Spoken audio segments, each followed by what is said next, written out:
Bonjour à toutes. Aujourd'hui, il est temps de nettoyer sa machine à coudre. Alors, je vous présente Rosie, c'est ma Janome 6700P et je vais vous montrer comment la nettoyer. Pour ça, prenez, pour la vôtre, prenez bien votre mode d'emploi.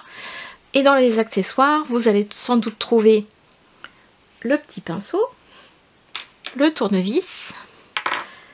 Éventuellement, vous pouvez compléter par un autre pinceau. Voilà. Moi, j'aime bien aussi des petits cotons-tiges, éventuellement une petite pince et un fil qui se voit et qu'on a besoin d'attraper, des aiguilles, parce qu'on va changer notre aiguille aussi, un petit chiffon doux, et puis un ciseau. Voilà. Donc, le principe, ce qu'il ne faut pas faire à me regarder, c'est-à-dire laisser sa machine allumée. Quand vous nettoyez votre machine, vous l'éteignez, vous la débranchez. Ça, c'est un premier principe. Deuxième principe, vous allez commencer par le haut et finir par le bas. Oui, c'est logique, mais il vaut mieux le dire. Et troisième chose, pour entretenir et bien nettoyer sa machine, il vaut mieux utiliser un bon fil, parce que si vous avez un fil qui pluche, vous verrez, vous allez en retrouver partout. Ok ? Donc, pour commencer, c'est important d'avoir du bon matériel. J'insiste parce que si vous nettoyez régulièrement votre machine, en fait, elle vous le rendra bien, déjà. Vous pourrez vous en servir confortablement, je dirais, sans souci et sans incident. Et du coup, vous ne l'apporterez chez le technicien réparateur à l'entretien que tous les 4-5 ans. Voilà. Il y a plein de choses qui peuvent être évitées par un entretien régulier, je vous promets. Donc, première chose, on va enlever le fil du dessus. On va le couper. Moi, je le coupe là. Hop.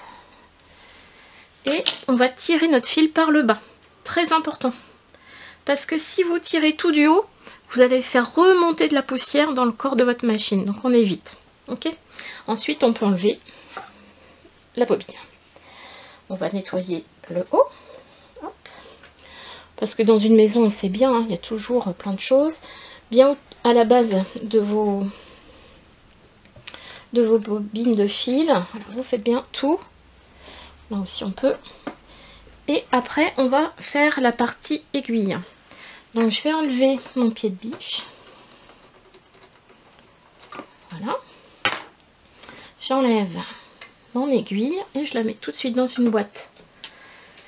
Voilà, j'ai une petite boîte où je mets mes aiguilles usées, mes lames de cutter usées. Comme ça, un jour, peut-être que ça pourra partir au recyclage. Donc là, le haut est dégagé. Je vais pouvoir nettoyer. Alors, je vais baisser un petit peu mon pied de biche. Enfin, la barre aiguille aussi, voilà. Et on nettoie tout autour.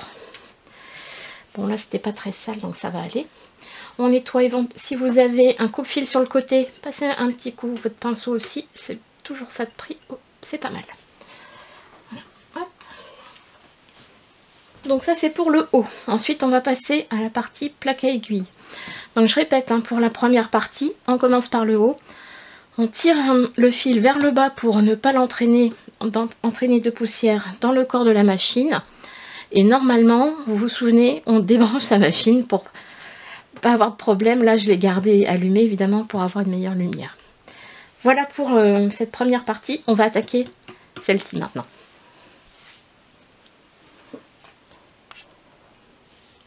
Bien, nous voilà pour la partie du bas. Donc déjà je vais enlever mon pied de biche.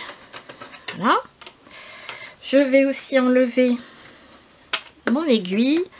Elle a déjà pas mal bossé là, donc il est temps de la changer. Moi, je la change toutes les 6 heures, 8 heures de couture. Ça dépend ce que j'ai fait avant. Voilà. Et hop, dans une petite boîte pour pas la mélanger avec le reste. Oui, vous avez vu ma petite boîte en bois. Ma petite boîte en bois. Voilà. Pour un jour, peut-être qu'il y aura un recyclage. Donc, comme ça, vous avez bien accès déjà à tout ça. Vous allez déjà pouvoir nettoyer. Voilà, je vais faire descendre le support de l'aiguille et vous voyez que là déjà on peut nettoyer. Vous pouvez prendre un sopalin aussi, c'est ce que j'aurais dû faire. Je vais pas là. Vous allez moins voir tout ce que j'enlève. Déjà là il y a beaucoup de pluche. Vous faites aussi derrière, si vous avez un coupe-fil, ce qui est mon cas, je fais toujours derrière le coupe-fil. Voilà, hop, c'est bon et j'enlève. Voilà, donc là après je fais remonter. c'est bon. Maintenant, je vais passer au boîtier canette. Donc là-dessous, il faut absolument bien nettoyer, notamment ici, vous avez les griffes. Il faut absolument nettoyer ce qu'il y a autour de ces griffes. Donc sur les Janome, sur la 6007, il y a un truc qui est hyper pratique. C'est, voilà, on enlève notre plaque à aiguille avec un bouton. Et là, vous avez accès à tout l'intérieur. Donc j'enlève ma canette. Voilà. J'enlève le boîtier canette. Donc là, je vais déjà, lui, le nettoyer déjà un petit peu. Hop. Et là, normalement, je vais rapprocher un tout petit peu. Voilà. Et ben, il y a plein de peluches. Donc, on va nettoyer tout ça. Voilà. Je fixe l'axe de l'appareil. Hop, c'est bon. Donc, avec mon petit pinceau, je passe là. Et vous voyez, hein, il y a déjà pas mal de peluches. Donc je répète, hein, j'ai laissé la machine allumée, mais c'est purement pour avoir une bonne lumière pour la vidéo. Hein. Voilà. Hop. Je passe bien partout. Si vous avez fait du matelassage, je vous garantis que ça se voit. Hein. Donc là, on fait bien les griffes d'entraînement. Et on va faire aussi un peu le tour là. Regardez, hop. On en attrape pas mal autour du boîtier de canette, là, du crochet. Vous voyez, hein, mine de rien, ça... Vous enlevez. Et si vous faites ça régulièrement, je vous promets, votre machine, vous la gardez longtemps et il n'y aura pas de... Il n'y aura pas de souci, voilà, vous n'irez pas chez le réparateur pour un truc qui aurait pu être évité simplement parce que vous n'avez pas bien nettoyé votre machine régulièrement. Voilà. Bon, je pense que pour aujourd'hui ça va pas mal. Et là donc une fois comme ça, vous pouvez parfaitement donner un petit coup d'aspirateur, pas trop fort. Vous pouvez mettre un petit nylon de collant hein, sur la base de votre embout d'aspirateur pour évidemment pas avaler une pièce. Mais bon, normalement ça s'enlève pas comme ça. Donc une fois qu'on a bien tout nettoyé, on va pouvoir tout remonter. Encore un petit peu là. Alors si vous avez une ancienne machine, c'est-à-dire une machine dont le mode d'emploi vous dit de mettre de l'huile, vous vérifiez bien votre mode d'emploi. Parfois c'est là, au centre, sous le boîtier canette, que vous mettrez un petit peu d'huile, mais pas beaucoup, hein. 1-2 gouttes, ça ira très bien. Là j'ai pas besoin, c'est un système qui se fait automatiquement tout seul. Voilà. Je remets mon boîtier canette. Je vérifie bien avec les petits repères pour que ça se bloque bien. Et je vais remettre ma plaque à aiguille. Voilà, je vais remettre mon pied de biche. Et du coup, je vais remettre aussi... Voilà, j'avais bien serré ma vis pour ne pas la perdre. Je vais remettre aussi une aiguille neuve.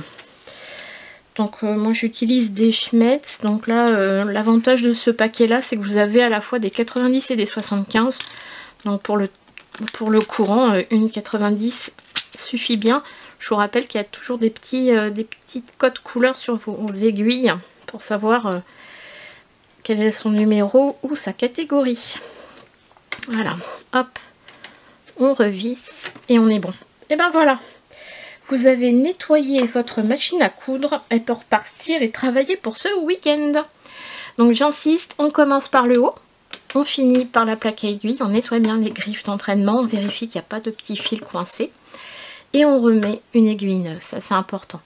Donc voyez, quand il y en a besoin, n'hésitez pas à aller voir en dessous de votre plaque à aiguille. Peut-être qu'il faut enlever peut-être une vis pour l'enlever sur votre machine à vous.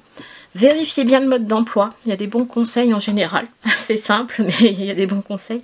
Et s'il faut huiler, je vous ai dit, en fait il y a une goutte à mettre en dessous le boîtier canette si votre mode d'emploi vous le dit, moi pas, hein, je le fais pas.